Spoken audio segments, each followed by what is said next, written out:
Mon Seigneur et mon Dieu, je crois fermement que tu es ici, que tu me vois, que tu m'entends. Je t'adore avec profonde révérence. Je te demande le pardon de mes péchés et la grâce de faire avec profit ce moment de prière. Marie, ma Mère Immaculée, Saint Joseph, mon Père et Seigneur, mon ange gardien, intercédez pour moi. Aujourd'hui, samedi saint, est une journée grise. Le soleil a beau briller, t'as beau être en train de skier sur la poudreuse dans les Alpes, ça reste une journée grise. Sa couleur, sa vie, Saint Jésus. Joseph Ratzinger le disait une fois. Il disait que tandis que le vendredi saint, nous pouvions encore regarder le crucifié, Jésus sous la croix, le samedi saint, par contre, il est vide. La lourde pierre du sépulcre neuf couvre le défunt. Tout est passé. La foi semble être définitivement démasquée comme illusion. Aucun Dieu n'a sauvé ce Jésus qui prétendait être son Fils. Samedi saint, jour de la sépulture de Dieu. Et il disait, Joseph Ratzinger, que l'histoire, en un certain sens, c'est un grand samedi saint. Le samedi de l'histoire. Le samedi de l'histoire dans lequel il semble que Dieu a été vaincu. Et comme ça, avec cette impression que Dieu a été vaincu, le jour se pourrait passer. La vie qui est comme un long jour, se pourrait passer. Et en arriver à la nuit. Et nous trouver, la nuit, à nous réchauffer auprès du feu. Un petit feu qui est le peu qui nous reste. Un peu de feu pour nous protéger du froid d'un monde sans Dieu. Et même ce peu de feu est en train de se finir. Et quand il ne nous reste presque que les braises, du coup, on voit une petite lumière qui s'approche vers nous dans l'obscurité. Quelqu'un qui vient avec une petite flamme entre les mains. Une petite flamme. Mais c'est quoi ça pour illuminer la nuit? Et quand même, cette petite flamme, pleine de décisions, elle commence à en allumer d'autres et d'autres. Et du coup, fiat lux. Le jour s'est fait autour de nous. La nuit s'illumine. Je te parle tout en rendant compte de ce que nous vivons lors de la veillée pascale. Bon, l'année passée, sauf pour quelques privilégiés, parmi lesquels je ne me comptais pas, on a dû suivre ça par la télé. Et cette année, même avec des restrictions, même avec des couvre-feux, on peut vivre à nouveau dans nos églises ces moments où la lumière surgit au milieu de la ténèbre, au milieu de la nuit. Ces rites qui a son origine, comme beaucoup de choses dans notre liturgie, dans la liturgie des premiers siècles à Jérusalem. En fait, encore aujourd'hui, le soir du samedi saint, le patriarche de Jérusalem entre dans la basilique du Saint-Sépulcre et il va directement au cœur de la basilique, au Saint-Sépulcre. Toutes les lumières sont éteintes. Le patriarche entre tout seul et il sort du sépulcre, du lieu exact de la résurrection de Jésus, avec un cierge illuminé qu'il montre au peuple. C'est la lumière qui sort des ténèbres, la vie qui surgit de la mort, Jésus qui sort de la pierre. Le grain de blé qui devait être enseveli et mourir pour donner beaucoup de fruits, pour donner beaucoup de lumière. C'est comme si Dieu disait à nouveau, comme au début du récit de la Genèse, que la lumière soit. C'est comme si toi, Seigneur, tu crées à nouveau le monde. Et c'est pour ça que le diacre ou le prêtre qui montre ses cierges chante Lumen Christi, la lumière de Christ. Et c'est pour ça que la première des lectures de la veillée pascale rembobine et nous amène jusqu'à l'origine du monde.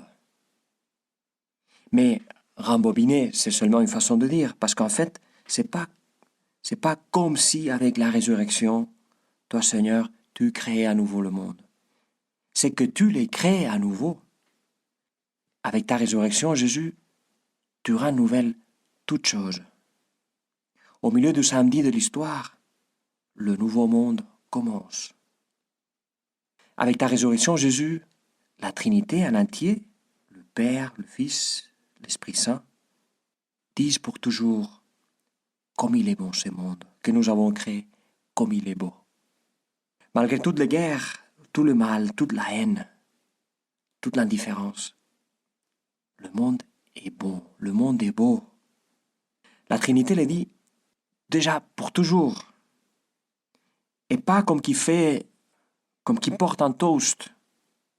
Non, c'est pas un toast où l'on lève son verre, on dit quelque chose de beau, et ensuite on rentre chez soi. Non, non. Dieu ne rentre pas chez lui. Dieu nous amène chez lui. Parce que Jésus est déjà pour toujours un homme, pour toute l'éternité. Dieu est déjà pour toujours un homme. Et c'est pour ça que chaque homme, chaque femme, toi et moi, nous pouvons vivre pour toujours en Dieu. Vivre en Dieu. Vivre avec Dieu, qui est la seule chose qui peut rassasier la taille XXXXXXL de notre cœur. Oui, avec tellement de X, le L, parce que c'est Dieu qui l'a fait notre cœur. Et toi, Seigneur, tu ne savais pas nous faire le cœur plus petit. Tu l'as fait pour que tu puisses y habiter.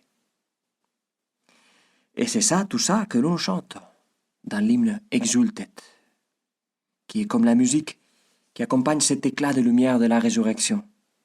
Exultet. Que la multitude des anges se réjouissent. Tu vois, quand on est content, quand on est heureux, on a besoin de le dire. Autrement, on craque. Mais si on est heureux, alors on chante et on danse. Bon, il y a des régions où on danse dans la messe. La liturgie romaine est plus sobre et on laisse la danse pour après la messe. Mais on chante. Eh bien, quand il y a un diacre, s'il chante moyennement bien, c'est lui qui chante. Et s'il n'y a pas de diacre, alors c'est le prêtre qui chante. J'aurai la fortune de chanter aujourd'hui l'Exultet. Et en latin, qui le dirait, n'est-ce pas, qu'à Genève, on puisse chanter en latin. Mais oui. Et la mélodie est très belle. C'est l'un des bijoux du grégorien. Ça sonne comme ça. Exulte diam angelica turba celorum, exulte in divina mysteria, et pro tanti regis victoria, tuba insonet salutari. Donc tu vois, la joie de l'Église.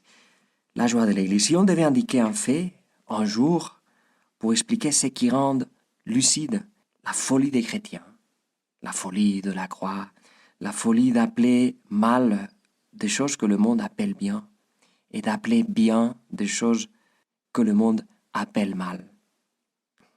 Si l'on devait indiquer un fait qui expliquait pourquoi la joie des chrétiens n'est pas la légèreté, la naïveté de ceux qui ne se rendent pas compte de la dureté de la vie, de la souffrance dans le monde, eh bien le jour, la nuit serait aujourd'hui. Et aujourd'hui, cette joie apparaît partout à travers un mot qui en est synonyme et qui en fait est la racine. C'est la vie. Tu vois, peut-être la joie dans son état le plus pur, le plus authentique, est tout simplement la joie de vivre. La joie de savoir que toi, Jésus, tu es vivant. Et que nous qui sommes nés pas seulement de notre mère, ici sur terre, mais aussi par le baptême, nous sommes nés de notre mère, l'Église. Nous sommes nés de toi, Seigneur. Comme les catéchumènes qui aujourd'hui vont recevoir le baptême. Nous prions pour eux maintenant. Eh bien, eux, et nous aussi, nous sommes nés pour ne jamais plus mourir. On est pour vivre. Merci Jésus. Merci Jésus parce que tu nous veux avec toi pour toujours.